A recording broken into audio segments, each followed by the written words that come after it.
This is the Dreadful Podcast from TV Podcast Industries. We're talking about Penny Dreadful, City of Angels, Episode 3, Wicked Old World.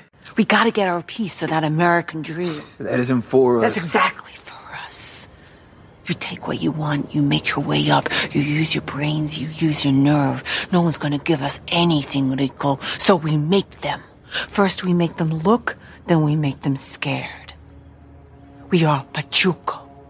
We are Chicano, we are Aztec, we are Spade, we are Wop, we are Dago, we are Chink, we are queer, we are everything they fear, and we go out dancing. Easy now, mamita. You're gonna scare a baby boy.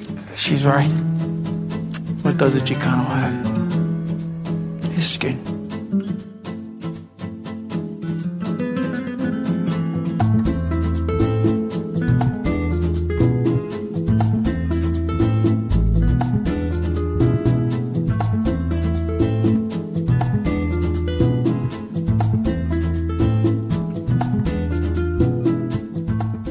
Welcome back, fellow Penny Faithful. This is TV Podcast Industries. We're watching Penny Dreadful, City of Angels, Episode 3, Wicked Old World. I'm one of your hosts, Derek.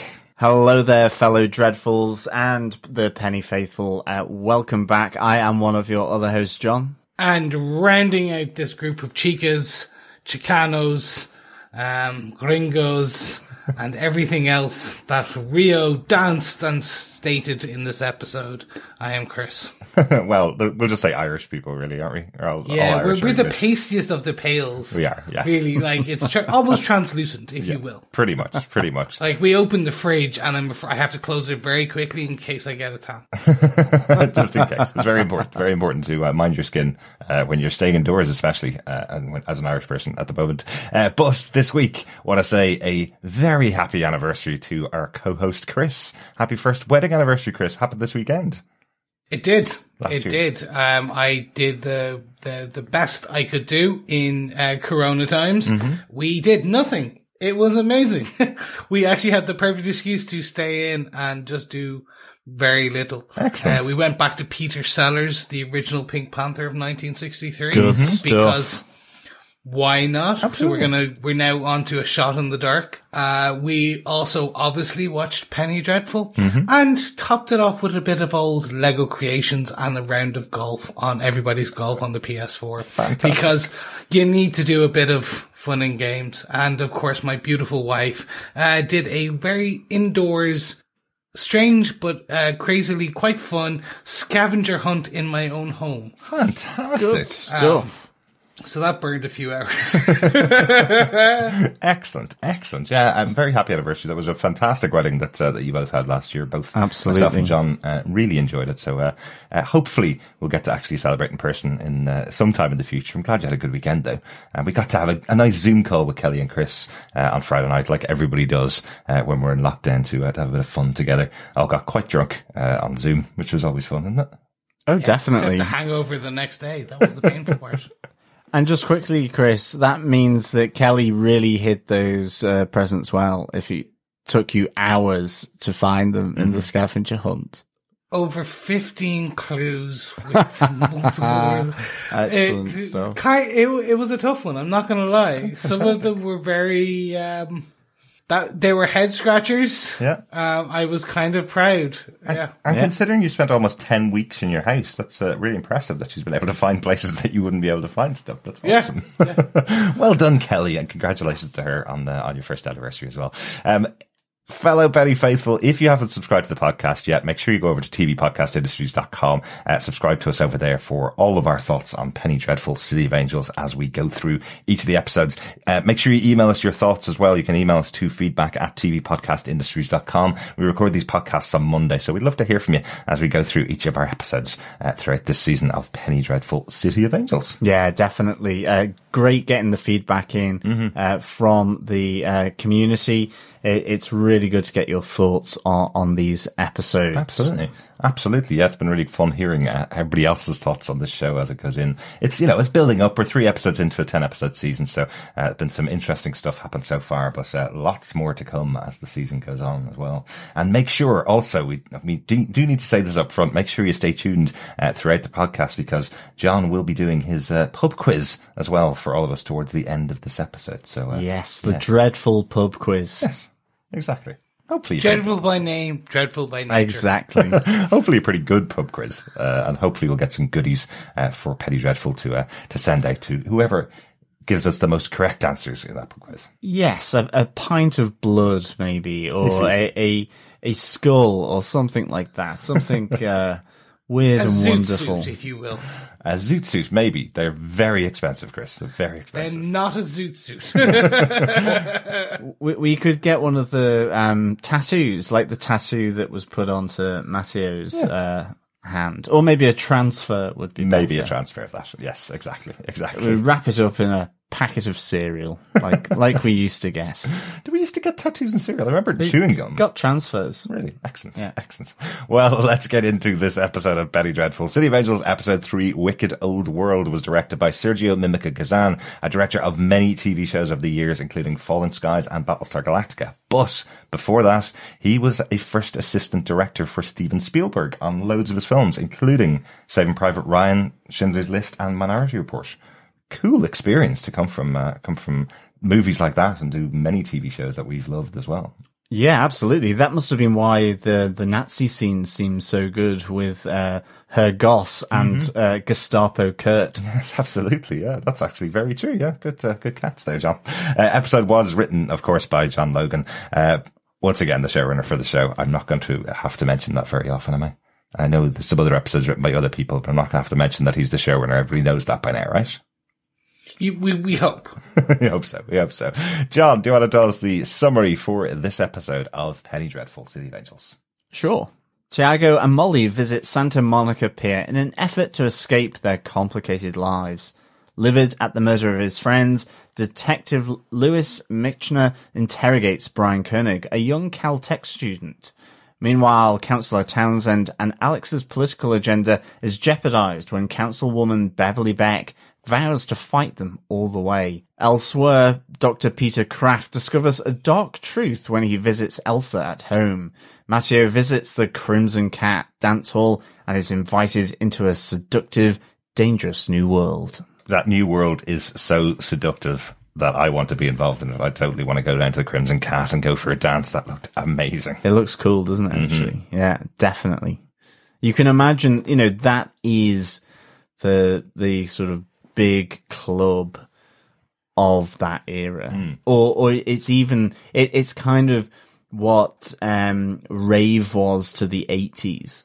Or 90s. No, but like that, the start of rave in the 80s with like the Hacienda, where it's kind of like, it's really on the edge of society. Sure. In this case, this kind of music and the inhibition, I'd much prefer to be at the Crimson Cat than in that stuffy restaurant that her Goss and Townsend were. Yeah, true. Although Chateaubriand is always quite nice. a nice glass of wine with your dinner, definitely.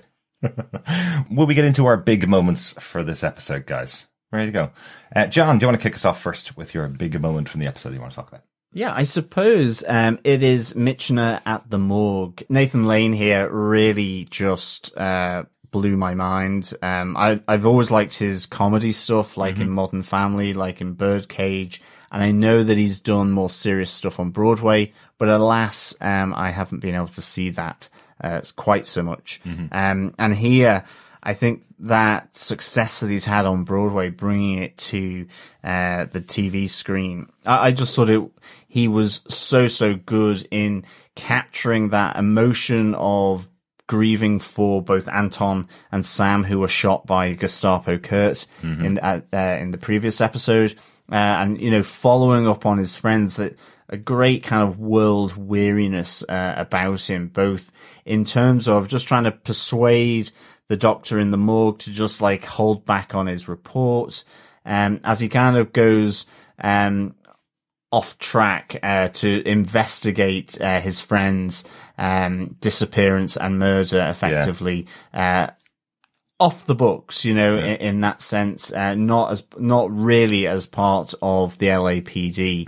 You're totally right though. That moment with Nathan Lane where he's in the stairwell after taking the bullets, and just breaks down and speaking Hebrew about the loss of his compatriots, his friends, is really, really just such a powerful moment right at the opening of the episode after seeing the burnt bodies of them from the car. It's just a really good moment to start off the episode. Yeah, definitely. Yeah. I think as well, it's also probably the fact that he knows who it is and he knows he can't just bring them to justice in that way. Yeah. Because I suspect maybe they have diplomatic immunity with Hergos and Gestapo Kurt being part of the German embassy there in LA, or you know, so the thing is, this is the thing that really must be tearing him up, and I think Nathan Lane caught that so well, and the world weariness, you know, as he kidnaps and threatens the young kid from Caltech, Brian Koenig,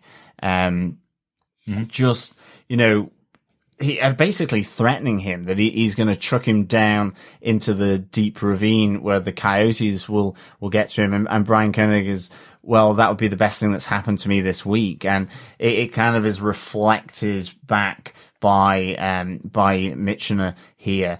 And that world weariness where, he just talks about, you know, having a bad week as well for a Jew, that's saying something. Really capturing that, time period as well where, you know, Jewish people were very much being threatened just as much as the Chicanos and the black communities in America as well as in Europe. So I think I thought that was really good. And it answers the question that we had last week when we saw the camera just focusing on Brian Koenig inside Caltech. Where we just didn't know what his reaction was after coming back from his meeting with the Germans. Here he tells us that, you know, he'd rather die than work with them, kind of thing. So, but they have some pressure on him. They have something that they're forcing him to work on. So it's a very short scene with him, but at least we got that answered that he's not willingly doing what he's doing or whatever it is that he's doing. Do you feel it was cut too short? Literally right the ending of that scene. I just feel there was like an extra 60 seconds of dialogue that should have been included, that because the next time we see Michner, he's in the pub with Tiago. I know who Werner von Braun is. Yes, Werner von Braun, yeah. But I'm curious, like, not a lot of people would. I'm literally a nerd, so I know about rockets and space and things like that. And I also know his relationship to World War II, Nazis, and then the US because of Operation Paperclip and things like that. And this is what we should really say it, because as you say, not everybody's going to know who Werner von Braun is. So we should really obviously say it, because I think they did that for tension is the reason why you don't get another 10 seconds or 15 seconds or 60 seconds of that discussion between the two of them. They want that held over until next week so that we do find out what Koenig's doing. But if you do know who Werner von Braun is, that scene has a lot of meaning to it, doesn't it? I think so. I think I'm slightly with Chris here in the sense that I was expecting there to be kind of a reflection scene a bit later on in the episode where maybe he is talking with Brian Koenig about that, or relaying it to someone, but that's difficult for him because of the position he's in that this is totally off the LAPD books. He shouldn't be doing what he's doing to Brian. That's right. And it's being held over to the next episode. I think they've done this already. I think with the the scene in the last episode with Fly Rico, and you kind of thought we were going to see Mateo going to Crimson Cat, I suppose, then, and a bit more delving into that world, but they held it over to this episode. So they seem to be doing a lot of that where they're holding things off rather than maybe being quite as immersive around that aspect of this episode. So yeah, I suspect we'll see something in the next few episodes.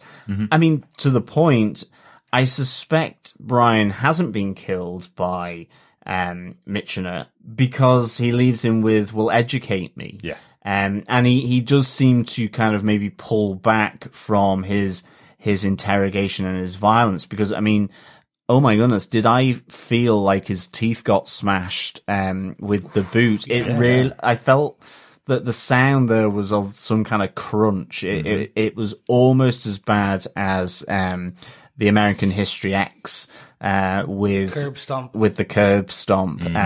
It really made me cringe. So I'm just kind of wondering, has Brian told him everything, and yet maybe Lewis has just thrown him into that ravine anyway? I doubt it, but I just wonder whether he has. But he says to Lewis, he says, do you know what's going on in Germany at the moment? And again, another great world weariness aspect. You know, it's like, are you kidding? I think he's playing it really well, is Nathan Lane here.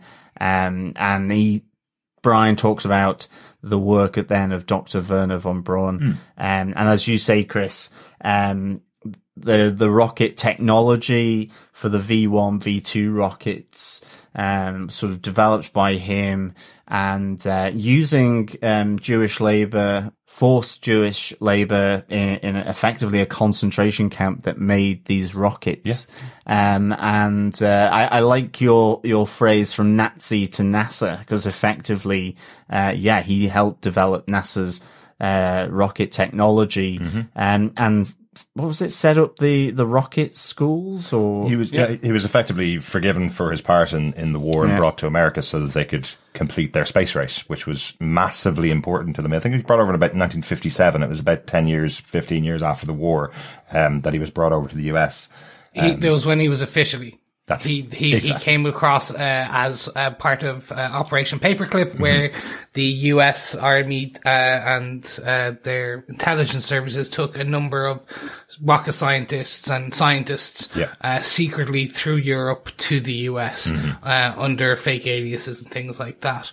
He'd actually later go on to be in Disney, a Disney movie. Yes, with about the potential of man and space. And so bringing it back to Penny Dreadful, I think it's a brilliant thing to, again, grounding it very much in alt history at this point, potentially alt history, depending on where they go with a lot of this. They may bring this on back further later. Like you said, next episode, they may do a kind of more of an explanation. I just feel, in order to land that scene with further gravitas, because I'm not taking away Nathan Lane's performance, the sound of the teeth, everything was fantastic. I just feel they should have drove the point home by going, do you know who Werner von Braun is? Educate me. Do you know what a rocket is? That exactly. Though literally that then elevates the stakes a bit further in the plot line. Because, again, I know we're 3 into 10, so we've still got 7 episodes. It's just because after this, the next time we see Michner, the world weariness is setting in further, but we don't know why. And I feel that's the missing link. Because even the final scene with Michner, where he's in his detective room, his bedroom, even if they had a new news clipping or something being placed, just to give it that more, I use gravitas a lot when we're talking about this particular show, because I think that's one of the things I think is missing in some of it. And I'll kind of talk about more when I get to my piece. But I just feel it was amazing. And I can't enough. Like, just that scene, as you said, when he comes out of the morgue was just so beautiful. So good. Definitely. Absolutely. I think for me, the world weariness is more that he's almost like a New York cop, but in LA in that sense. And also then his, Jewish heritage and the time in which he's living, then it's hearing, his colleagues talking about Mexicans and so on, and probably missing him out, but knowing that behind him, they may speak as derogatory about the Jews as they do about Mexicans. To me, that's where he's coming from. It's not necessarily what he's going through. He already was in that world on episode 1, and it's the contradictions and I suppose that snidiness of the world that he's living in. But for him, it's more than snidiness. It's being anti-Jewish, effectively. It's the discrimination that he's feeling. And I think, I think for me as well, originally I thought with Brian Koenig, I thought this would be something to do with nuclear physics. I thought it was going to be around that as opposed to the rocket physics and rocket technology. I thought it was, until they mentioned about Werner von Braun, I thought it was going to be about, like the Germans tried to develop heavy water in Norway. I think the film Heroes of Telemark is the kind of plan to blow that up. Okay. So I thought it was going to be about the nuclear race, kind of fitting in to the idea of Magda saying to Santa Muerta at the start, when she sets alight to the crops, I'll make this world burn. And I was kind of thinking with Brian Koenig that the heat of a nuclear explosion and that development of that, of nuclear weapons from the physics labs, but it's rocket technology, so it still could be linked in with that to fire off a nuclear rocket, I suppose. But yeah, it's interesting to see how that goes. I think related to this is the meeting with Herr Goss and Townsend. They have this huge confrontation where Townsend's trying to assert his authority. Don't forget who's running this show. And Herr Goss in just the put down, he's talking about he's a body full of guts that he's just using. He's simian, he's a monkey, and don't you forget, let me just be clear here. You're thinking about becoming mayor. I speak for Adolf Hitler and for the next 1,000 years. Either you are by our side or under our boot. I think a great line, which probably only a Nazi could say with such kind of authority. Absolutely. But it really lends itself to that. Just one other thing, did he miss what Councilman Townsend was saying to him? Is that why he goes down the route of the simian, his simian plans? Because what he says to him is, he says, why don't you use your flying monkey about Kurt? And flying monkeys are well known as the Wizard of Oz, the Wicked Witch of the West. Her minions are called the flying monkeys. And I'm wondering whether Goss just thought he didn't understand the monkey plan, and that's why he keeps calling him a simian from then on, because he maybe hasn't seen Wizard of Oz. He's probably not in Hollywood to see movies. Yeah, maybe. I think, it could be. I suppose even for Goss, it's you can sense they want to be under the radar, don't you? Oh, yeah. He talks about the audacity of the bloody shirt and the Memorial Highway, and even with then asking them to effectively kill Councilwoman Beck. And it's all too much focus on him, and this is not what Herr Goss wants. The company he's running is called Via Formosa. It's Spanish. For beautiful road, and it's all kind of undercover. That's not to say he wouldn't kill her but only if need be, not to draw unwanted attention. Which it kind of connects nicely as well with the fact that Alex gives him that warning because of the splash that he's made with all the headlines around that bloody shirt and the wife or the bereaved widow now coming in to that press conference. And she says, you've got to be careful because you're now in the public eye.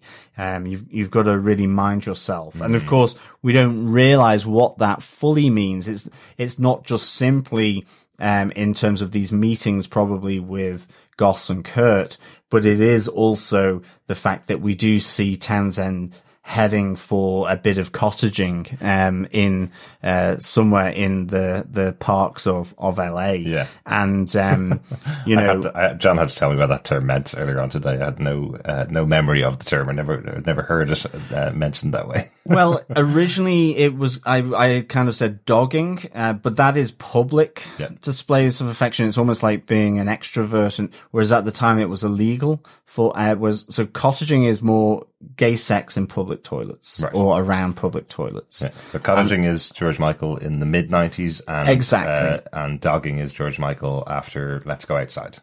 Probably, yeah. Okay. So that yes. Fellow Penny faithful, your quick guide to sexual activities outside. But Alex knows as well. She knows that that's the activities that she's warning him away from, right? She's not actually warning him away from eating too many potatoes with dinner when she says you need to calm down your activities. You might need to not give them any ammunition. She looks at him over her glasses, kind of going, I know exactly what you will do, and you're not allowed to do it now because the press will be all over you if you do, right? Absolutely. I thought that was just so funny because, sorry, not funny, haha, just where they were going with that, I was not expecting. Right. Like, you need to be good, her piece there, I was like, okay, was it alcohol? Oh, no, drugs. They're going to go down the drugs route. Right. Okay, that's cool. That could be interesting. Mm-hmm. Like him being the alcoholic or the drug taker or something like that. And now they're going for a completely different way. Yeah. Was not expecting what that. Up until the point where he was like, went around the back. I'm like, okay, it's a drug deal, maybe. Right. So he's gone to get some, he's gone to get some cocaine or marijuana or like, who knows? He's a big pretty stoner. boys were a giveaway. Yeah, though, they were, but I was like, yeah, I was just, even the roles of that was interesting. It was a reversal on what I was expecting. Okay. I was expecting him to be potentially the recipient, and he's the, I don't know what the best way, it's been used before where it's like, he doesn't think he is gay because he's receiving, blah, blah, blah. No. Well, he is, he has to fight it, blah, blah, blah. Sorry, that sounds very terrible, but I just thought that's where they were going with it. And then it was just, again, a complete shock on that. I was like, okay, this is a complete veer away from what I was expecting. This would be quite likely, wouldn't it? In a situation where he's a very powerful man in the city, it's a power play to not be the one in control, I suppose, if you want to say it that way, trying to mind our P's and Q's as Alex has told us to. But that's basically, it would be something that would be quite likely with a character like that who's going through these whole things of being at a high level in office and, butting up against the minions of Hitler, as they even call themselves, and kind of being a bit powerless. So going out and doing what he's doing is probably quite a big play for him to do. But it does explain one of the things we discussed back in episode 1 as to why this particular persona of Natalie Dormer's Magda, the character of Alex, doesn't use a beautiful visage in front of him, because it's not necessary. It's not something that he would need, I suppose, is kind of the way that she has chosen this. We thought it might be because he's a philanderer maybe, or something like that. I think you were talking about that, Chris. Whereas it actually looks like, well, a beautiful woman wouldn't be the way to get into his heart. The way to get into his mind and get whispering in his ear is to be a strong woman who can guide him in the right direction.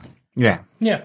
I think so. I think the other thing as well is that it's very much like Gods and Monsters ilk in Hollywood on Netflix at the moment. And while still illegal, I think as well there is a forging of, I suppose, a different way of doing this undercover. I mean, certainly within Hollywood, the Netflix show, you've got the gas station and the keyword saying "Take me to Dreamland." Mm-hmm. So all this kind of stuff. And I think it's all going on a lot at the time. And again, it's another callback to the original Penny Dreadful. There was a lot of things going on behind the scenes of Victorian England that were shown above the surface of Penny Dreadful, the original. And what we're seeing here in this version of Petty Dreadful is similar things are happening. People may think everybody's an upstanding citizen, but just below the surface, there's loads of things going on they wouldn't want you to know that are being hidden from the press so the public don't get to know about. Yeah, and that aren't necessarily enforced. And I think to your point as well, Chris, I think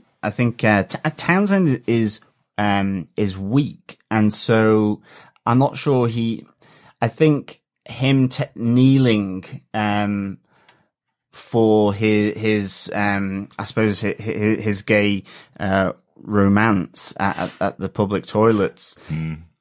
Maybe he doesn't feel dominant. You know, if you think Alex is strong, her goss is strong, he tries to project that, but ultimately he, you know, I think it's symbolic. I'm not saying that. It's a symbolic sort of look at Townsend here, and you know, in the sense he feels challenged by Councilwoman Beck, and so immediately thinks about assassinating her, which even the Nazis go, you know, and she calls him out as well immediately as a piss pot fascist, that she has taken many down before and she'll take him down. So I think generally he is an insecure guy who's dangerous because he will lash out like he does with trying to get Councilwoman Beck killed. And I think sort of the frustration then of Alex and turning into Magda, coming out of that hotel or restaurant where they've had the meal with Gestapo Kurt and her goss, then it speaks to her frustration. I think the one thing I want to know is Magda lethal? You know, will she kill these guys that he's gone to meet at the end of the episode to kill them so that he doesn't blow open and expose himself to that intense scrutiny about being a gay man in a time where it's illegal? Will she do that? Because that's the one thing I'm still not sure, or is just the violence and the war, that's what she's leading to, but will she act violently to make sure that happens? So I'm half expecting we either have a lot of dead gay men in future episodes, potentially, that Townsend has come in contact with, right? Or one of those men will effectively identify him because of his higher profile, and so you know, he's in a precarious position, I suppose, is what I'm saying, let alone the fact that he's meeting Nazis, which should be the thing that makes it precarious, you know? Yeah, absolutely. That was a fascinating idea there, that you have Alex kind of losing her control and turning back into Magda. I thought the scene was fantastic, just as she walks behind the car, and then as she walks back out, every piece of glass around her is just exploding. I think it's really cool, but I absolutely have the same question as you, John. Does this lead to Magda now taking action against some other people to protect this really powerful asset that she has in her battle to get to this war started, I suppose? So it's intriguing to see. So speaking of a war, Derek, do you want to take us on to your points? Okay. Because I think there's a couple of overlaps here between the themes we've discussed, and especially ending on the potential war. Yeah, absolutely. My big point for the episode is Mateo and the Pachucos.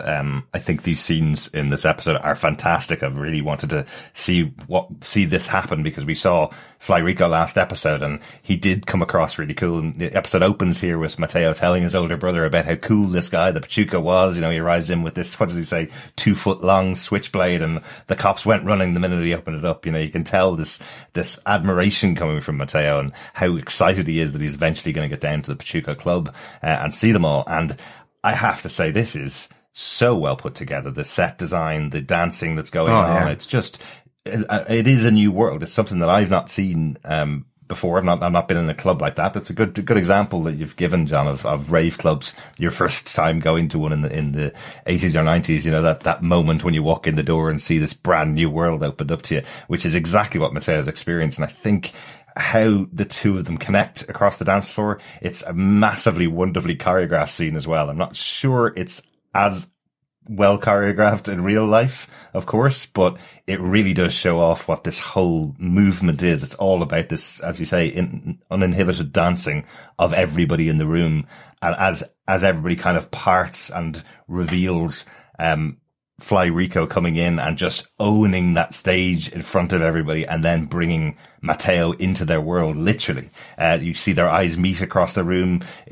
There's either some kind of sexual tension between the two of them, or Mateo is just going, I want to be that guy. Yeah, That's absolutely. who I want to be. Like, I love the little touch, it's a tiny little costume touch, but I noticed it the second time I watched the episode. Did you notice this, that Mateo's actually dressed up looking like his older brother, Tiago? Going out on his big night out, he's wearing a crappy beige jacket over a light blue shirt, and his hair is all slicked back, exactly like Tiago's uniform that he saw him wear the day before. And it's like, I'm just like my older brother. I get to go out and experience society. Yeah, exactly. And the minute he gets there and has the conversation with Fly Rico, he looks at him and goes, you need to sort out that hair, man. You know? Yeah. It was exactly the same jacket. That I noticed it because I went, isn't that what Tiago was wearing when he walked to talk to his mama? Yeah. And I was like, oh, it's like they had one good jacket. That like, you had one, like, the mum probably bought like 3 of them for the 3 brothers. It was the same jacket, different sizes, or same jacket, and it passed down multiple times. Yeah, Makes a lot of absolutely. sense, yeah. I just love the idea of him putting on the costume of his older brother to go out in his first real time out in the world. But remember, because his older brother is cool, and therefore, if I go out like him, I'll be cool. Except, he ain't. But certainly when you compare, well, he's very cool. He's certainly got the dance moves, but like when you compare what all the other people are wearing, like the different colors, is a lot more open, for the chests and so on. Or you've got the women in their pants as well. the suspenders. It's really, really cool. Yeah. I really enjoyed, Rico, coming onto the dance floor and effectively soaking everyone in sweat, I presume, or hair oil. And I just thought that was like, he didn't give a crap about that. He was flinging it everywhere. And I thought, that's what I'm probably going to look like after the lockdown, with my hair being so long. It'll just like, I'll wash it and I can sort of do that whole shake thing, like sort of a pooch. But I thought that was just really good. I think, it was just so vibrant and cool. I really, really loved it. It was, the choreography was done by Tommy Tong, who's an Irish choreographer. He did the original series of Penny Dreadful. We watched every episode of that, as we've mentioned before, and one of the biggest moments that happened in that series had a massive 1800s ball, effectively, and they talked about everybody going to balls all the way throughout the series, and then did one big one where there were a load of dancers dancing in period dance, effectively, all choreographed by Tommy Tong. So to have him brought over to America to do this choreography for this massive Pachuco moment, this moment when you're getting revealed or the culture is being revealed for you, it was just a really cool touch, I think. He did say that he modernized some of the dancing and mixed in some Cuban dancing and some other types of Spanish dancing, into what would be traditional Pachuco dancing, so that it would feel like a place that everybody would want to go for a dance, basically. Everybody watching. Definitely. It. And there's just such a great freeing moment. I love dance. It's one of the things I love watching, really, as well as if I ever get out to a bar again, I will dance, I promise. But I love that moment when Rio is introduced, this other version of Natalie Dormer is introduced to Mateo, and the first thing she wants to do is to see whether she can trust this guy, is to get him on the dance floor and see his moves. Also, I suppose you got to think about it. Mateo does work in the record store, so he's probably been around music quite a lot. He's got these moves because he's probably quite into that whole scene. So I thought it was quite a useful introduction between the two characters, and it was just wonderful. I really loved that whole sequence. It was so good to watch. Okay, so for me, this felt slightly High School Musical. Okay. Like, it took me left Christopher. I know, I'm sorry. It took me so left of field. I was not expecting a musical dance number. Why? Literally, if Fly Rico had jumped up on the stage beside the band, and grabbed the guitar and did kind of jaunt across, or I understand why they're trying to introduce you to the Pachucos. Mm-hmm. And I get that, the zoot suits and thing. It just felt so long. And I think that was because you had the Fly Rico scene, and then you had the Rio scene. And you literally had these two right beside it. And it felt so out of place to me is because it was so choreographed. And I don't mean this in a bad way. And like, I did it was good. It just literally felt like something out of Disney because everyone, and the reason I say this is just because everyone started dancing like very similar styles and like literally in beat and in time and everything like that. Like doing the Macarena or raving. Like, you do it in time, and it's not all the same. Yes, you do it in time, but it's all the same. They were all dancing literally the same dance. But it is more formal as well, remember? I suppose. Like, if you think of dance, it would have come... So if you were thinking of the Penny Dreadful Blood Bowl, which is very formal, where people have certain moves, and certain Latino dance as well, and even the tango, which is very central, I mean, was too much for sort of stiff white Europeans, but there's still a movement to it, and so I think even jive and all that kind of stuff. It's and that's how it distinguishes you, in the same way as you didn't have that for punk, because that was the whole point, that it distinguished them from that. So I think the fact that they were all doing it the same, like if you see the waltz on New Year's Eve in Austria, it's like saying, oh, but they're doing all the same, because that's the whole kind of thing of the music. But it's slightly freer, and people are doing different things. So, like, you had the three ladies in their waistcoats just kind of kicking out their legs, whereas then other people being flung over. So... And in different ways, some rolling across the back and others doing it from the shoulder. Oh, I love that move where the lady's spinning 6 times with a hand over her head as she's spinning, and some cool stuff. I think some really good examples of this, I suppose, are Saturday Night Fever with from the 70s with John Travolta, where the whole scene is everybody is practicing at home all week for that Saturday night where they go out. This isn't just they go out and they hear a song and they go and dance to it. This is everybody has been getting themselves all geared up to go out and show off their new moves to that group of people. And maybe they might be able to be as good as Fly Rico, who owns this bar, basically, or Rio, who clearly is, the two of them are the ones that are the best dancers in the club and lead this group of Pachucos, effectively. But it doesn't end there. It's not just the dance scene. It does all get interrupted when Officer Riley once again rears his horrible, ugly head into the club to ruin their night. Bringing the Irish heritage down every episode so far. And using my least favorite American phrase, the paddy wagon, which is so, I hate that phrase. It's something that always annoys me. It's the wagon that the police used to use to carry Irish people who were drunken, and has now become synonymous with where they take people that they want to arrest. But he brings in this idea that they've put the Pachucos, or all Mexicans, under some form of lockdown, under some form of curfew. And I'm not too sure whether he's even telling the truth there. He goes, as of about 10 minutes ago, the lockdown has happened. Have you not heard? You're off down to the station, basically. And I'm not sure whether that's even real, because he says it's 10 minutes ago. So would they really dispatch police that quickly, or do they just want to shut down the club because the kids are having fun? Yeah.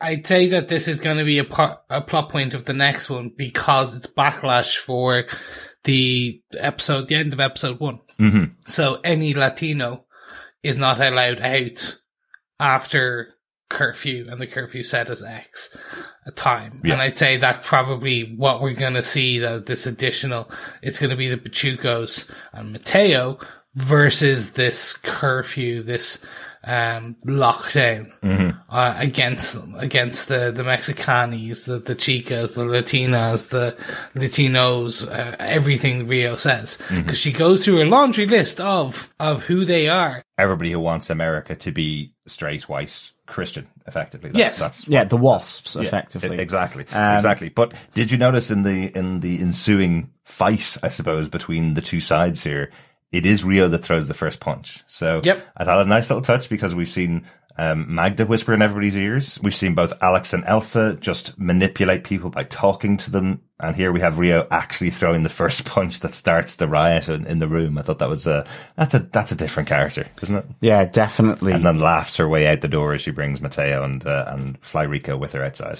So. Yeah, it's interesting because it's followed up very quickly by Rico, so they can kind of make their escape. I think the interesting thing with Officer Riley, and I have no idea whether it's just my kind of working theory on it, is that in the same way that traditionally the cars are known as paddy wagons because it was always associated that it was the Irish gangland sort of in Chicago, whatever, being put into them. There's that famous black and white picture. That idea that first generation Irish moving to America were treated in the same way that now the Pachucos are. And it's this almost, is it some kind of deflection? So it's like, well, they're no longer at us, and we've gradually made our way into that kind of middle class area of the police, law, and fire. And, Tiago is this first generation where he has made it into the police, but it's almost like a deflection. So that's why there's this beatdown. I mean, I don't really know about the psychology of this, but it's something is that why he's doing it? It's the argument that we fought our way to get all of these rights, and if somebody else gets those rights, then we somehow lose ours. That's the kind of argument that would have come from the, I guess, second generation Irish immigrants. Our parents fought for our rights to be here, and nobody else is taking those away from us. It's kind of the attitude, yeah.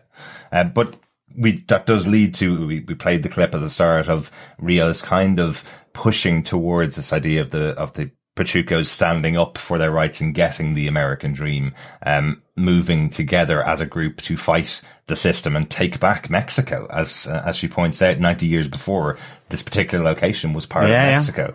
Yeah.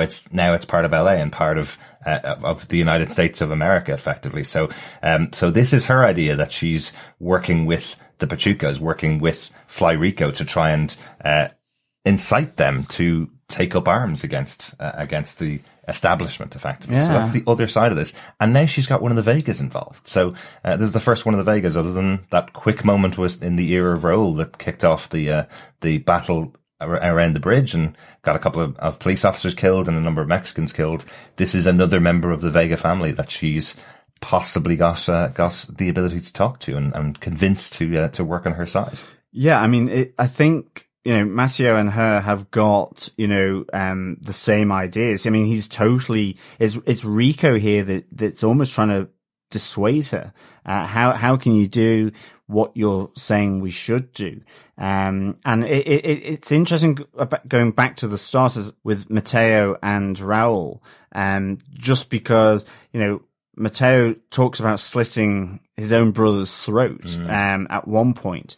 And is tempered by Raul saying he's not one of us. He's not one of them either. I wouldn't want to be in Tiago's shoes. He's kind of in no man's land.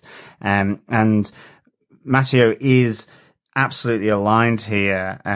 This call to arms that Rio is doing, that he wants to be a part of that. And it's almost Fly Rico, because potentially he has something to lose because of how he's worked his way up, who's trying to just temper what they do. It's not to say that he won't do it, but he's a little bit more kind of like chill the jets, people. Let's take this one step at a time. Yeah, absolutely. So moving on from the High School Musical, no, jokes aside, it was a good scene. It just felt out of place to me. And it's fine. We're going to have to completely disagree, Chris. Exactly. So moving on, this part of it really started getting interesting to me, because what you do have here then is the youth movement. And it's this kind of, I was always trying to figure out where how they were going to do the whole this whole other element to it, of the brother versus brother, nation versus nation, race versus race. I was always trying to figure out the race part because I was like, with the zombie being back, we have to talk about that later. Raul, one of us do. Okay. The zombie. Definitely. The freeway bulldozing wasn't going to cause as much of a race versus race issue. This probably does, because you had the more tempered grandparents probably stopping a lot of this. Whereas the temperamental Pachucos, that's where you can really inflame the race. And it's them versus the police. Yeah, because it's a community all of their own age group of people just like them, and Rio's stuck herself right in the centre of it, effectively. Yeah. Now, I do know from history the Zoot Suit riots are kind of a famous moment when kids who wore zoot suits, the Pachucos, did get attacked and did attack back, and there were massive riots that happened in LA at the time. That happened about 1942, 1943. So I think that's a couple of years. So if this show goes on for 4 or 5 seasons, we may get to the Zoot Suit riots, or there may be a time jump at some point in one of the seasons to catch up to the war and catch up to the Zoot Suit kids. But what I thought was interesting about that, part of the reason it happened was that specifically laws were made to outlaw them making those suits after wartime, because the cost that's involved in the actual making of those, of the uniforms that they wear, the Zoot Suits that they wear, was considered to be wasteful when everybody else was tightening their belts across America. But it was specifically seen by Mexicans as being a targeted law against Mexican culture. Yeah. So I mean, I thought that was fascinating. That's what was the kickoff for the Zoot Suit riots. Yeah, I mean, I think for me, I just saw it as race versus race. I think the difference here is it's different expressions of that. Mateo is from the younger generation. He's coming at it almost from his cultural side of things around his skin. So and so is Raul, but he's doing it with organized labor. It's that different. It's the different approaches, because like Raul makes that point. He says, "Where were the Pachucos when we were stood facing down the cops?" And even Rico is like saying, work is for saps. And one of the Pachucos' fathers went to help out there and got bullets in his ass. It's a different generational expression of what they're feeling. And I think in the same way for Mateo, it's his individual culture. Raul, it's the destruction or the division of the community.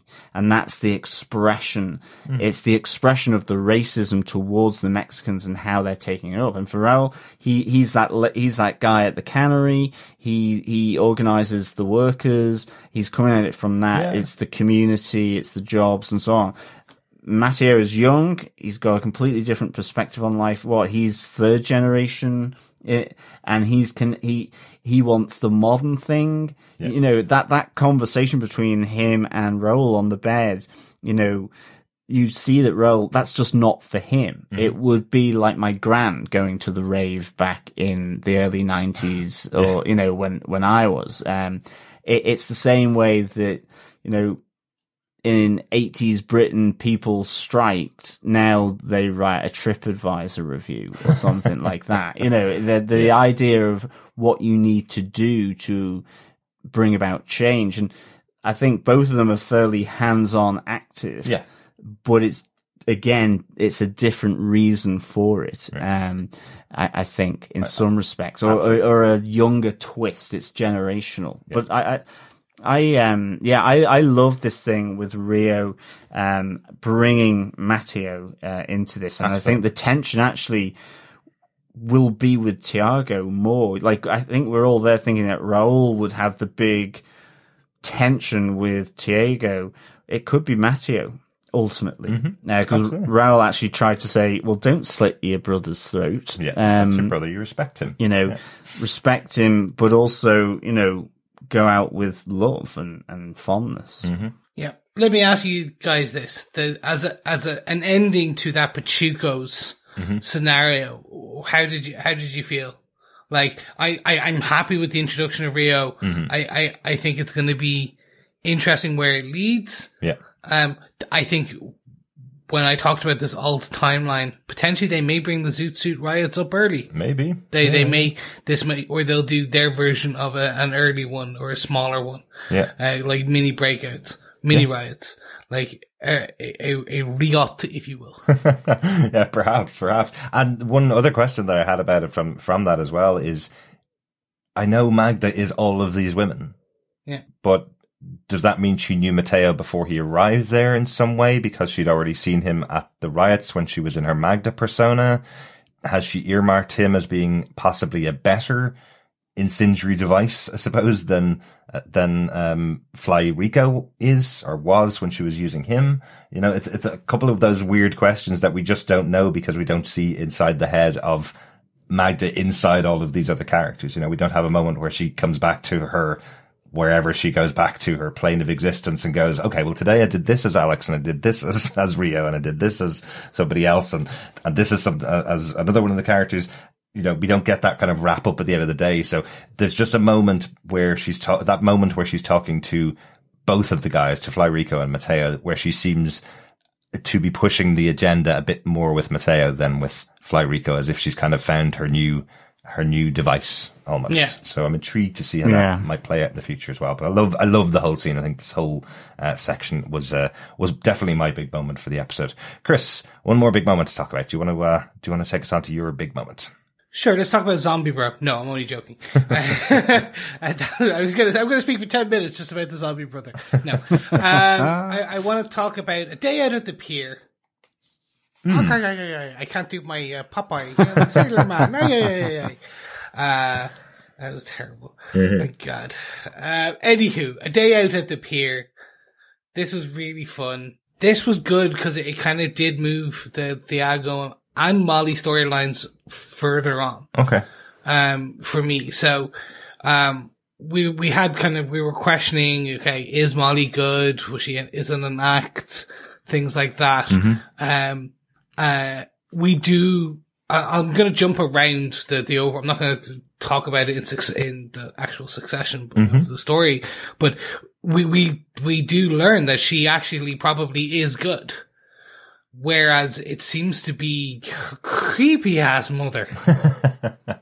Who, hold on, just like, also, I just want to point to, like, walk into a dark room, light goes on, says creepy stuff, turn lights off, and get it to sit in the dark. And then stays sitting in the dark. Yeah, weird. It is passive aggressive creepiness for sure. Like, if she really wanted to kind of drive it home, she just like gets up and slams out. No, exactly. I'm gonna go back to sitting in the dark. Yeah. And I'm like, that's super creepy. It's super creepy, but also, like, she sends Randolph to follow Molly for the day, and there's a moment where you see him following them, and he's eating candy floss as he's watching on. And I don't know why. That's also just as creepy to me as the mother turning off the light after she says has her speech and has her moment. Yeah. It's just like, how long was she waiting in the dark? She's just like, she's sitting there for like 2 hours in that thing with just her hand holding the chain, waiting. She was there since it was light, Chris. I loved it though.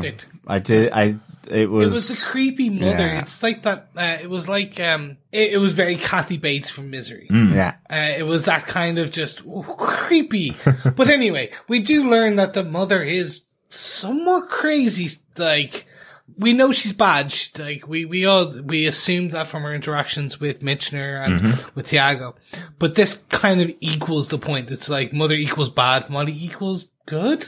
Question mark? Maybe.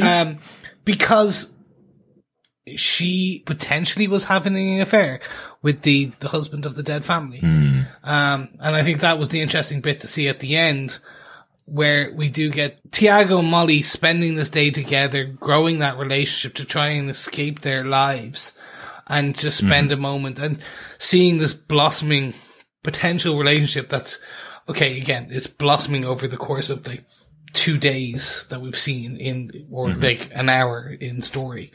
But But it was good, and it was nice, and like you do see them forget the things that they're working on and kind of just become that bubble and stay in that sunset, which, oh my god, that sunset. Yes. Magnificent. But then Yeah. the breaking of that very quickly, because we see Tiago, after being told by Michner that Molly was potentially having an affair, was shacking up with this guy because he has a house somewhere, go sort it out. And you see Tiago just in his room with a single tear rolling down as he has gone through this, and it looks probably like she is having an affair, staring at exactly, the Popeye. yeah. And the question I have is, do you think they're going to go down that she was having an affair with him and the mother killed him because she needs to be virtuous, and that Molly has no idea because she just assumed it was all bad luck, and every boyfriend she's ever had has died mysteriously, and she just assumes it's the way of God, or they've gone to a farm upstate, like all puppies? Yeah. Or do you think that there is no affair, it's just whatever? I'll take option 3, Chris. Yeah, I think Molly knows that her mother's the one that killed Hazlitt. Yeah. Because I think that recitation of the Popeye theme tune is there to go, I don't care what you do, you can't get out of my sight, I'm in full control of you. And Molly knows that. Because there's also that moment during the montage where Molly's singing Let's Face the Music and Dance. I think that's almost exactly at the moment that Tiago finds out that she's having the affair, because he's reading those files. But there's the moment where her mother, she's in the room crying on the floor, and her mother is at the door either praying or singing at her. Something that's clearly getting under Molly's skin, or clearly scaring Molly as well. So I think my version of what's happening with them, and I'm sure we're going to see more of this as the episodes go on, but my version of what's happening between Molly and her mother is her mother's in full control, and Molly feels like she should be able to get out of that. She hasn't been able to be successful in the past, and she thought this day with Tiago was the day that she was able to get out of it, but no, her mother's there the whole time watching on, or at least sending Randolph to watch on. So close to your version of what you think happened as well, Chris. But I just think that there's that extra thing that she finally thinks that even after the Hazlitt murder, she's able to get out, but she can't do that either. So I wonder if the relationship with Hazlitt might have been what she thought was going to be her previous way out of her mother's control. Maybe Hazlitt was going to take her away from it all, kind of thing. It could be that. It could be the abusive mother, ultimately, that kind of idea. You know, like, I'm thinking of with the recent movie about Tonya Harding, this idea of a mother that is, you know, psychologically, rather than necessarily physically abusive. And because whatever her mother is doing at the end, whether it's shouting at her, praying at her loudly, or singing at her, Molly is not particularly reacting to it well by any stretch of the imagination. I think certainly, there's shade on Molly around the Hazlitts. And I think certainly it's at least because, well, she did know him. She didn't just have that one meal round at the Hazlitt's house that time. Absolutely. But and I think, is that why Tiago is having that sort of emotional moment in his own apartment, because, you know, he does say to Michner, I still believe that she is good. I don't think for her to still be good, again, I think one of the great things about the original Penny Dreadful is it had a lot of grey, a lot of shade. So I think there is shade on Molly, absolutely, for sure. And who could blame her trying to get out of the control of her mother by going in with Hazlitt, even though necessarily it could be viewed as a bad thing, given that he was married with 2 kids.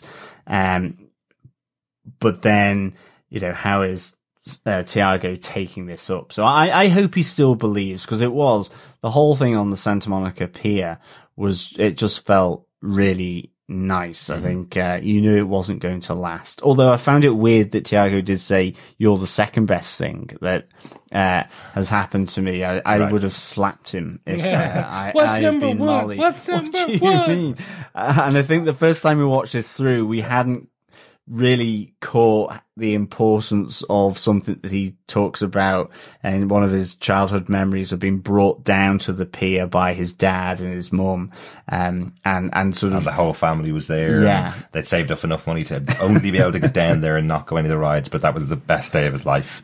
And this is the second best day of his life that he's spending with her. So it was actually quite nice the second time we watched it. The first time was like, what was your first good day? Was it when you graduated in the police force, or what was it? Because that would be the instant question I'd have. But just because we missed the dialogue first time, that was I all. just would have slapped him. I'm just like, tipped him over the edge of the pier. how dare you go swim? No, I think potentially what they may be doing is setting up that Hazlitt was going to get them, was going to free her, was going to like spirit her away, because she does mention in was it the second episode when we meet her and Tiago's kind of interviewing her.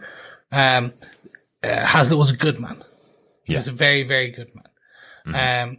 And from that I'm starting to think that potentially, he got her an apartment off books to hide her from the mother, maybe, and that's where, and then we'll find out that the mother's bodyguard, the evil bald man, because only bald men are evil apparently. Randolph, yes. Randolph looks like he should be in the remake of the Addams Family. Absolutely. But okay, so look, I just think I'm interested to see where this storyline is going. So you think they haven't had an affair? Hazlitt just did this to protect Molly, bought the place for her to get her out of potentially. Out of her I think that Yes, could be where it's going. Okay, Because I do think, I agree, because I think the world weariness, the cynicism, ultimately, of Michner is what's leading him down the road of saying, she's not the girl that you thought she was. Because I know it was her. She was for him, she was disrupting the family of the Haslitts rather than necessarily thinking that Hazlitt was trying to do it to protect Molly. Very good, very good. Yeah, that's a very interesting point. Look at me looking at the same clues that both detectives looked at and coming to the same conclusion, and the conclusion may be wrong. So, gentlemen, that wraps up my point. I think it's time to move into Notas Delum with us, the Notes of the Dead. I want to bring one up very quickly. I'm going to jump right in. Based on the name alone, we ended our last episode discussing the future of a particular brother. And what would it mean? And what about the mother's heart? And none of that got answered because he was alive and well, kicking in bed, having a nice moment with his other brother, and then both brothers. I say what now? Well, he doesn't remember what happened, so that potentially might come back in future. So that may return to him in future. But yeah, he didn't die, which is one thing that we weren't clear about last time. That we should have probably said. He was on his deathbed, and they were told the machine was going to have to be turned off. But he was cured, back out of the bed by the end of last episode. This time, he's back in his bed resting. So either it's something they're going to keep for later, which I really hope they go back and explore. The possibility that she's made a deal with a devil to get her son back. I hope that's going to be seen in a later episode, because we really didn't get much of Raul here other than he has respect for Tiago. And there is that moment where Tiago asks him, is he okay? He just takes his hand and looks in his eyes and kind of says to him, it seems like he's saying to him, I understand what you did, because of the explanation that Mateo gave him, that he was shooting all around him, and Tiago shot him. So there's not much in the dialogue, but to me it looked like he was saying, I understand why you shot me. So that might have just put to bed the tension between the two of them. I thought it was just, look, I have no heartbeat. I had exactly the same thing as well. I was like, because he says, how are you doing? And then there's no words spoken. It's literally, I've not got a heartbeat. Definitely. And I think that would be awesome from the supernatural side of it. And given the idea of zombies in that Central American culture, things like the Day of the Dead coming back to life and all that with, that idea to me would, I think, be absolutely awesome. And I suppose it is early days for Raul, so maybe, I would like to see him kind of go all supernatural here, that for sure. I think that would be a great way of introducing the supernatural into the show, other than just Magda and Santa Muerta. That maybe he has something like his mama, and he can channel this because of her spirituality that's almost been passed generationally down. Maybe. And it's skipped one with Tiago, I suppose. But no, it's the same generation. The idea of having a zombie brother would be great. And the bloodshot eye makeup was awesome. Yeah. I did think he looked really good as someone who's just come out of intensive care. It was really good, though, wasn't it? The eye makeup that was on Adam Rodriguez, who plays Raul. There was a bit of joking back and forth on Twitter between the two brothers, between Adam Rodriguez and Johnathan Nieves, who plays Mateo, where he hadn't seen him since they'd filmed the scene at the end of the first episode. And Adam Rodriguez was saying that he walked into the crane that was controlling the camera and was taken off effectively with a bruised eye. And the next time that the kid saw him, that Johnathan Nieves saw him, he was all bandaged up with this beautiful prosthetic in his eye, or the contact lens in his eye showing the bloody eye, and he thought that was the damage from the camera that was done to him. So. Oh, that was very funny. But there you go. I just do really hope that they explore this further at least in the next episode of the thing, because basically we didn't see Mama, and her heart should have been jumping out of her chest. It just unless they're going to turn Zombie Bro into a really cool spin-off, like 80s. Like, it's like, Zombie Bro! I think the structure of this so far has been kind of every other one where they pick things back up. Yeah. It dare I say it's almost like a dance, where there's a different rhythm. Almost interpretive, if you will. No. Like a High School Musical? No, nothing like High School Musical. But I think that seems how it's playing. So I'm hoping we get to see Mama and Raul a bit more next episode for sure. Yeah. I think it's because you want to get that juiciness and to see it. And I think you have the episode where they don't address it, but you get the juicy dance at the Crimson Cats. Mm-hmm. And then, it may be another few. So I think it's just how the story's being woven through at the moment. So, but we'll see. You never know. I could all be wrong by the next episode, of course. Yeah, we only saw Maria Vega for a quick moment in this episode where she mentions about the party that she's going to be working for the Crafts, which is the one point that we didn't mention in this episode. Dr. Kraft going to visit Elsa in her home. That's another interesting scene between the two. Again, it's this idea that we know that Elsa isn't a real person, and there is no such thing as her husband, Mr. Branson. He doesn't exist. So these things that she's creating, these stories that she's creating to bring in Dr. Kraft and try and get him convinced of the things he needs to do, which is effectively she's saying that her son Frank is being bullied by Jews in the local school. Therefore, she needs to be introduced to Dr. Kraft's other German Nazi friends. So she's getting her way by convincing him that this is what he needs to do. But we get a kiss between the two of them, or at least Dr. Kraft kisses her and she pushes him away, saying, not in Mr. Branson's house. So an interesting moment between the two of them there. That's obviously going to play out over the next couple of episodes between those two characters. There's definitely a vampire line from her where she does send him on his way and then says to Dr. Kraft, we would very much want to come into your home on Sunday if we're invited, basically, which is kind of like, that really struck me as a vampire-y thing to say. Now that we're invited to your home, I can go to your home now, kind of thing. You go to public places, but you can't go to other places unless you're invited, maybe. Yeah, that stuck out to me like a sore thumb. And I was like, oh, but I also did want to say, yeah, it's, you thought you were going to get no German accent this whole episode. But no, right at the end, right at the nuts of the dead, I practiced my accent and it comes right in there. Oh yeah. This just felt like it's just moving that story along, which is fine.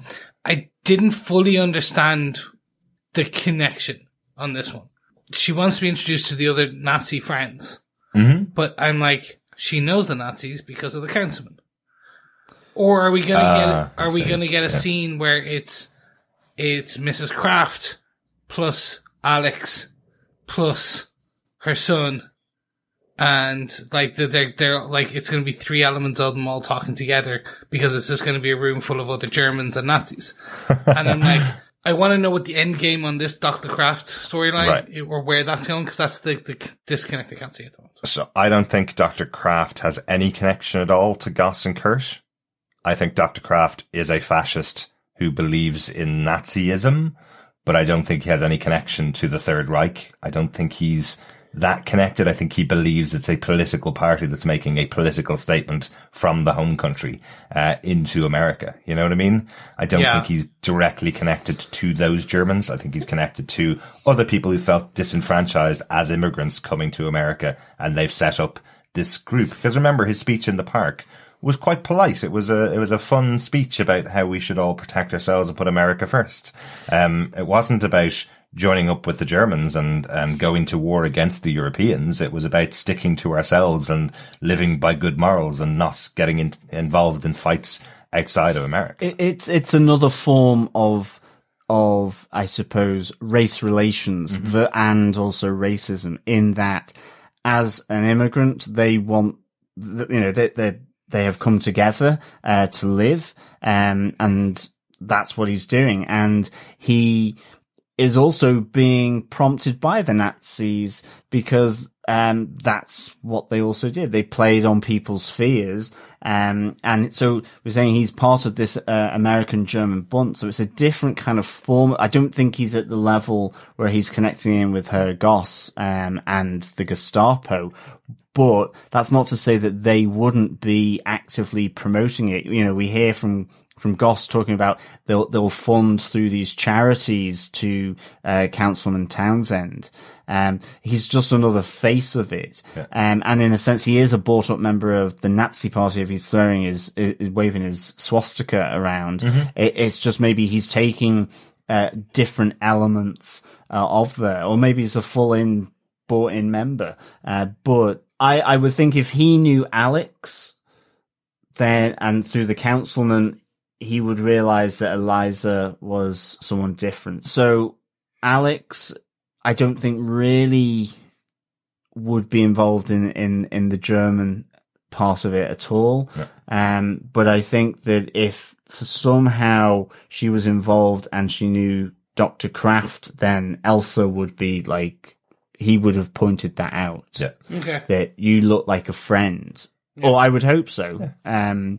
I think... Yeah, like remember, they're very surreptitious meetings between the two members, between Goss and Councilman Townsend. Nobody's supposed to know about those. They're happening behind closed doors, kind of thing. So I don't think they're going over to a kid's 10th birthday party on Sunday to meet up with Elsa. Yeah. Well, we'll wait and see. Yeah, absolutely. I think I spotted the bus service that came to the stop where Molly and Tiago reconnected was Townsend Transportation Incorporated. So I just wondered whether the councilman had some kind of sideline, given he's also head of the transport committee. So it's nice to see that nepotism still goes back that far in the US. So it went back to the 1400s in the church. Well, exactly. So it's been around for a long time, and obviously in royal circles, because exactly millennia probably. Nepotism all over the place. One final note to close out the note section. That was definitely a reference that Fly Rico made to RuPaul's Drag Race, wasn't it? Just before Mateo goes out on the floor, he goes, "Mateo, don't fuck it up, baby." That's definitely a reference to RuPaul saying that just before they do their big dance sequence at the end of Drag Race. I'm sure of it. Definitely. I don't know. Maybe. I know Dead Drop. I know that's a thing, isn't it? The death drop? Dead drop? Death drop. Yes, there is a death drop. Okay, that's thought all it was I a know. slut That's drop. terrible. There is a slut drop. Yes. Oh. There's lots many of drops. what we're trying to talk about. So, gentlemen, I think that's about time and all of our notes and points. So I think it's about time we wrap this schnizzle up. Or schnitzel, if you will. That's much better than schnizzle, definitely. Because John always comes out with a witty scoring system at the end. John, what did you think about this episode of Penny Dreadful City of Angels, episode 3, Wicked Old World? Yeah, again, I really like this. I'm liking the build up. There's a lot of, dare I say it, with a freeway about to start, construction. There's a lot of ground to be prepared, I think, for this, series.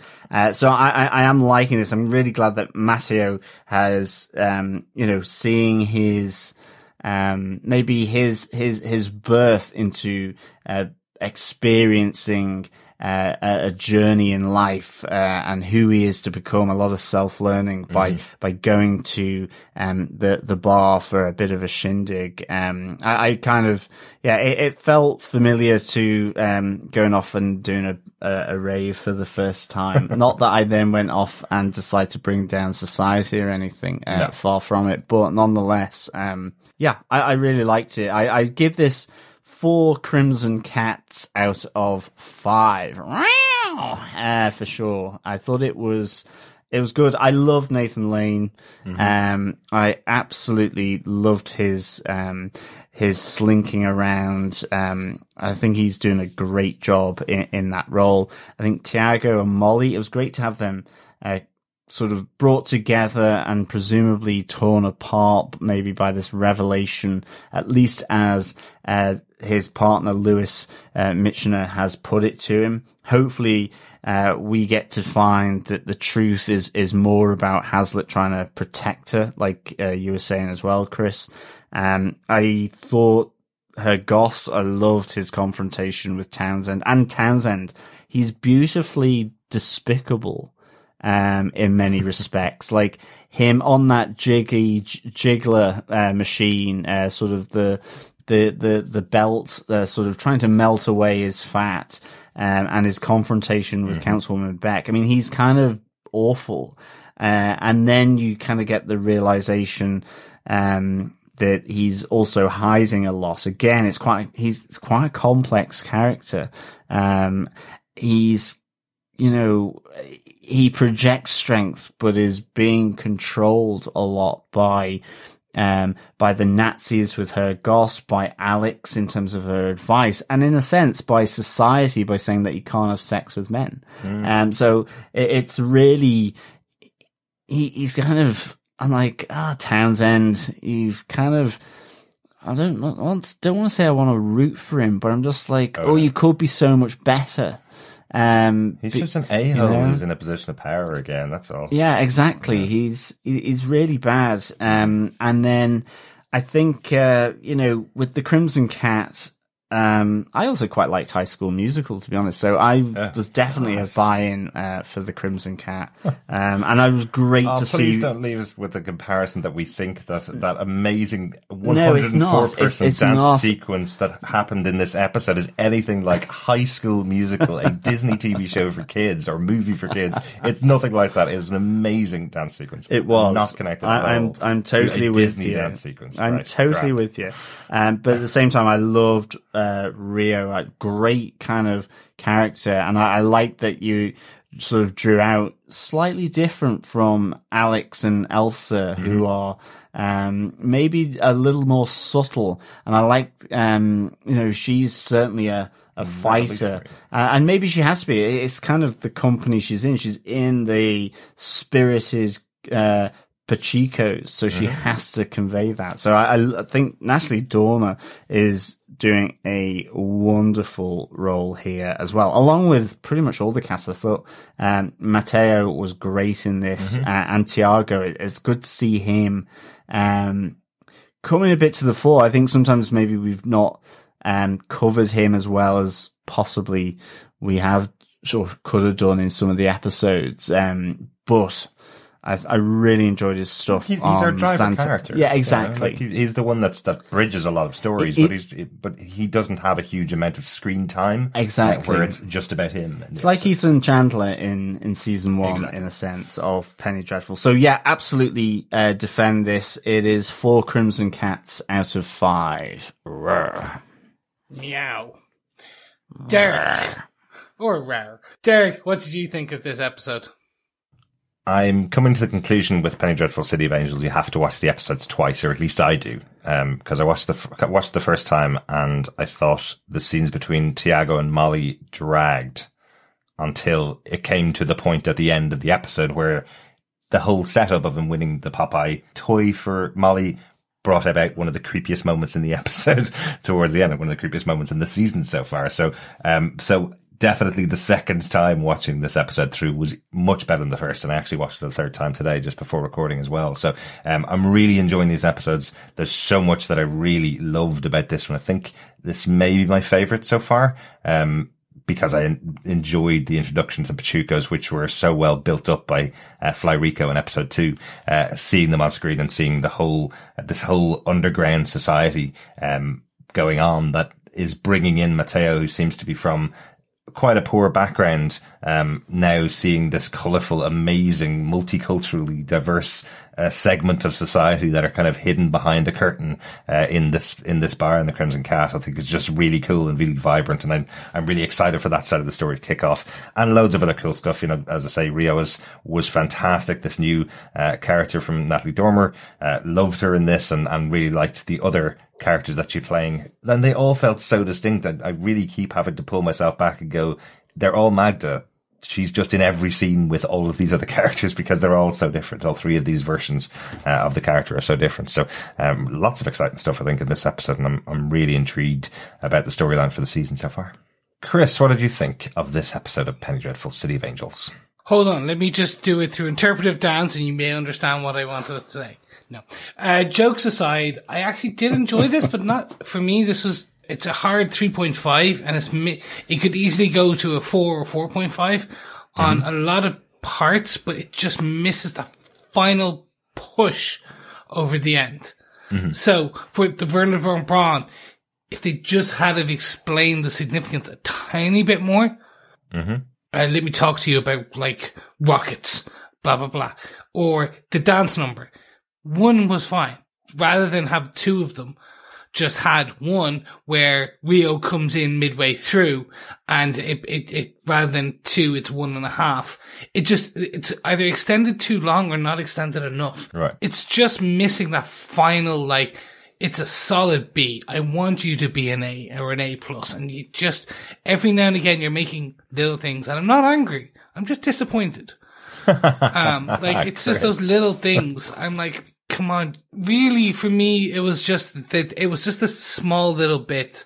So I'm enjoying the season. I'm enjoying the threads, and I'm wondering if it's the editing or I'm wondering if I rewatch this as a whole later, all 10 episodes, I'll understand where they're trying to go with some of these things, or no, okay, it doesn't matter that they haven't talked about Zombie Bro because he's going to get his own episode in episode 4, and they're going to really explain what it's like of having Zombie Bro versus the Santa Muerte's touched brother. Right. And then it's those, those little things. It's just, they've set up a lot. I hope, it's just like you're building to this. And if it doesn't if it pays off, it's going to be Watchmen level. Like, it's going to be really good. And I'm going to go, you know what? That would have been as good as the Ozymandias reveal in Watchmen. And I'm like, that paid off so well. Well done. I really appreciate it.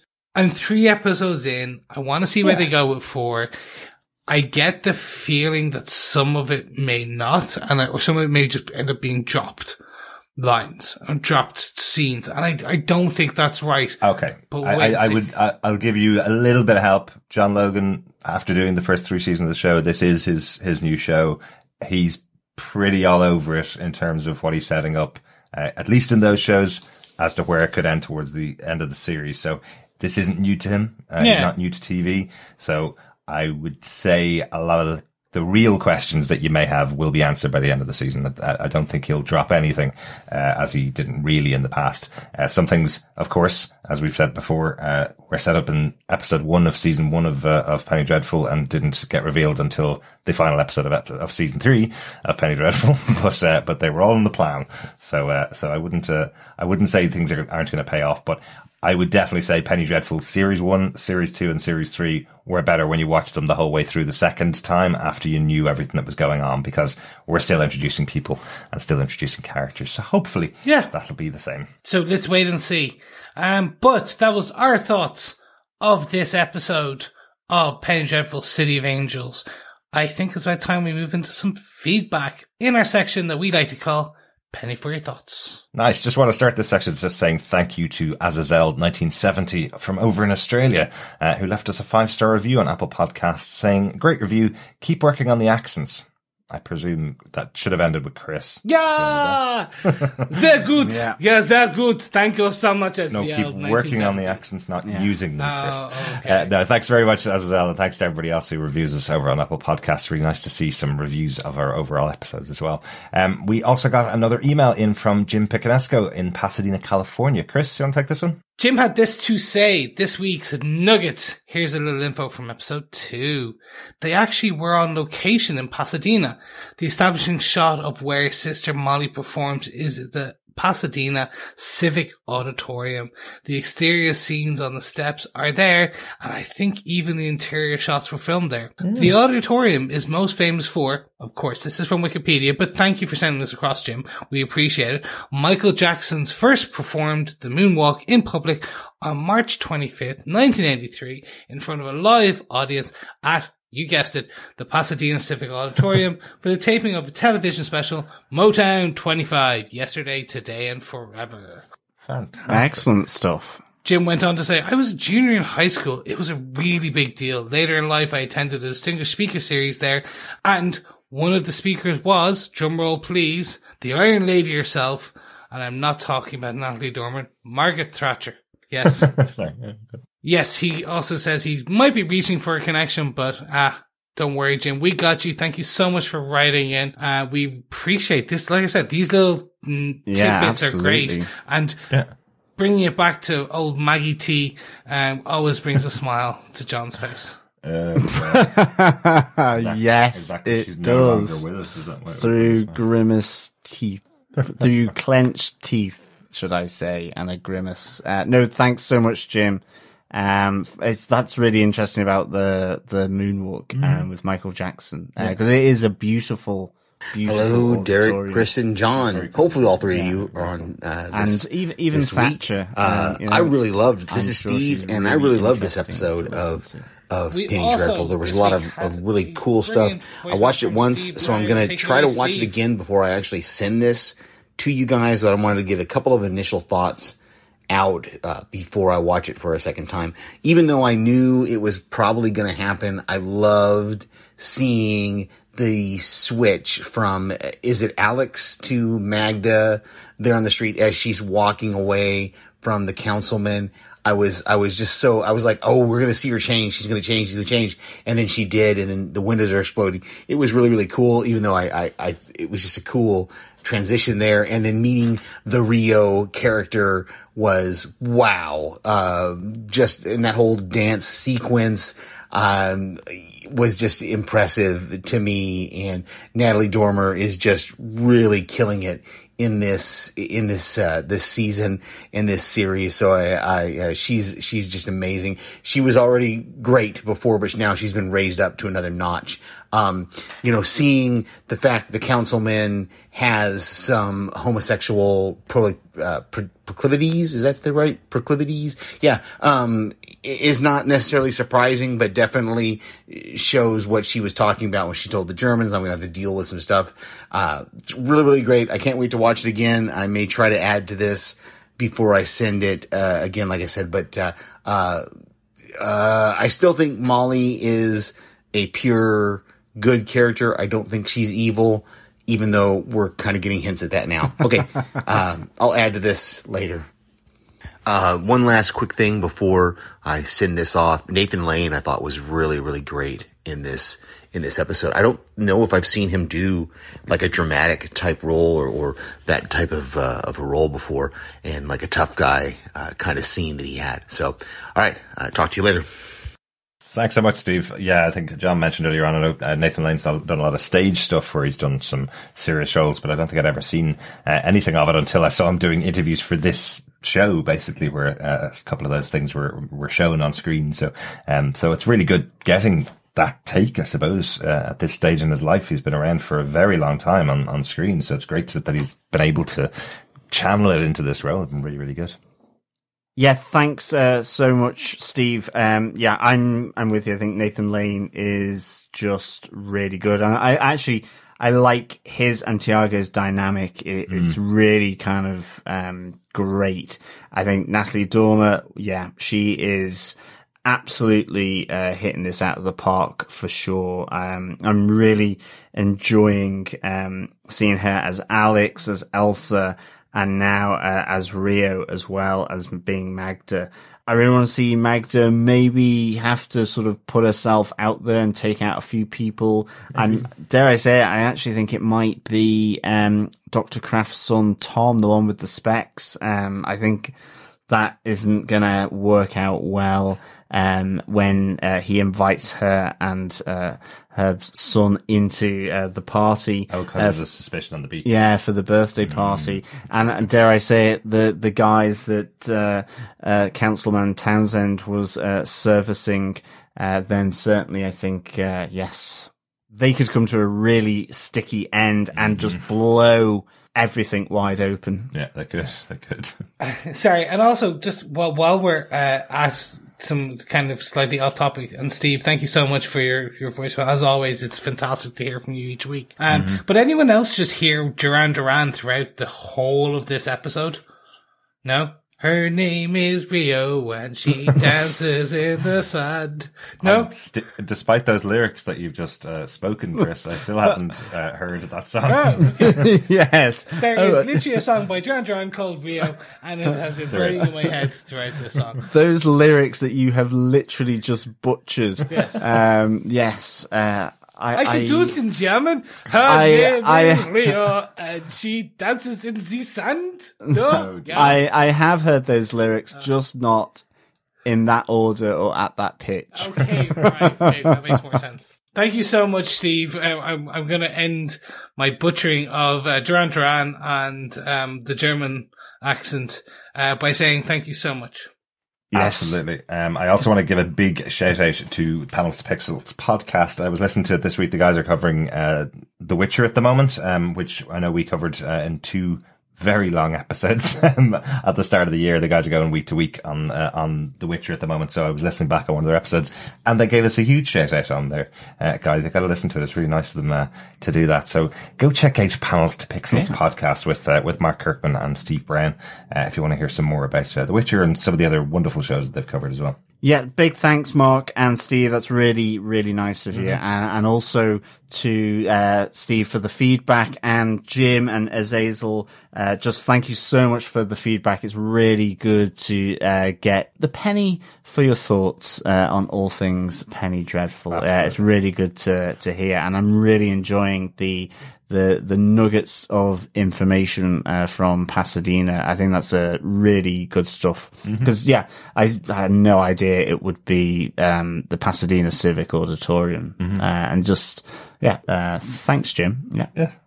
Yes, if you want to hear your dulcet tones on our podcast, you can record a clip of yourself on your phone and email it to us, or you can go over to our website at tvpodcastindustries.com and record up to 90 seconds of your thoughts on that week's episode and send it across. We record every Monday, so obviously watch it on a Sunday and a Monday morning. Get it across to us as soon as you can. We'd love to hear from everyone. You can also go over to facebook.com/group/TV Podcast Industries, where we have a spoiler post each and every week where you can leave your thoughts. Make sure it's just in the spoiler post so you don't spoil it for anyone else who didn't get a chance. That's the main thing we ask. One thing I have noticed actually is that the episodes are being released on Showtime's website, show.com, around 9 a.m. LA time. every Sunday before it airs on the channel. So if you do want to catch it early, make sure you go over to their website and you can catch the episode before it airs on the main channel. Yes, so keep that in mind. If you cannot do the 10 p.m. Pacific time showing, make sure you just check it out that morning.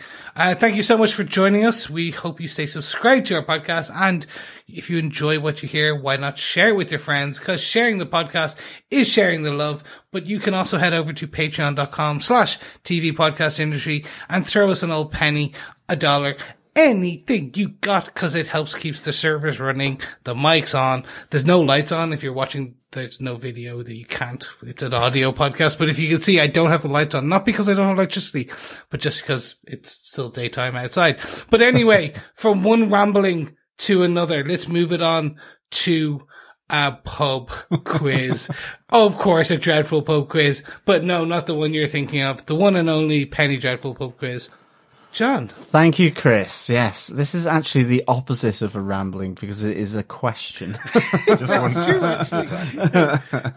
Yes, welcome to the Penny Dreadful pub quiz, fellow dreaders.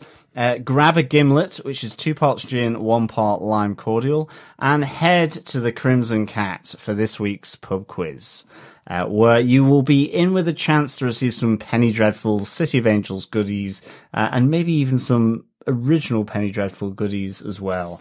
Yeah.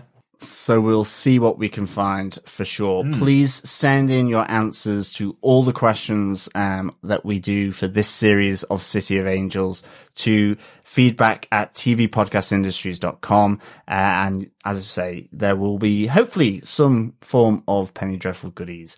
So this week's question for episode 3, Wicked Old World. What investigation gave Captain Vanderhoff sleepless nights when he was detective with the LAPD? I shall repeat that. What investigation gave Captain Vanderhoff sleepless nights when he was a detective with the LAPD? And dare I say it, I might just add in a bonus point, because it is the case that he gives in the show. But can you name the real life case from Los Angeles as well, in that same period that is roughly 1927, 1928. Yes. Different name from what happened in real life, but yes, that was a really interesting one. I've actually got loads of stuff written down about that, but we're not going to talk about it. No, so quick recap of the question. What investigation gave Captain Vanderhoff sleepless nights when he was a detective with the LAPD? And if you can name the real life inspiration for the case in the show, you'll get an extra point as well. Very good, very good. Thanks so much for joining us. Thanks for the question, John, as well. Thanks everybody for joining us for this episode of Penny Dreadful City of Angels. We'll be back next week with episode 4, Josephina and the Holy Spirit, which is out on May 17th, 2020. Chris, once again, very happy anniversary to you and Kelly. Thank you very much. Do you think Josephine is like Swiss cheese? Is it like a Swiss cheese spirit? Holy? No. Okay. Oh wow, that's a joke from my childhood. Thank you. I think I'm now off to go and shoot myself in the head like Raul. Just to get that bad joke out of your mind. Excellent. Thanks so much for joining us. We'll talk to you again next time. Bye. Thank you so much, fellow dreaders, for joining us. It's great speaking with you. Yes, out, damn spot for that bad joke there at the end from Chris. But remember, keep watching, keep listening, and keep praying. Bye. Bye. Bye.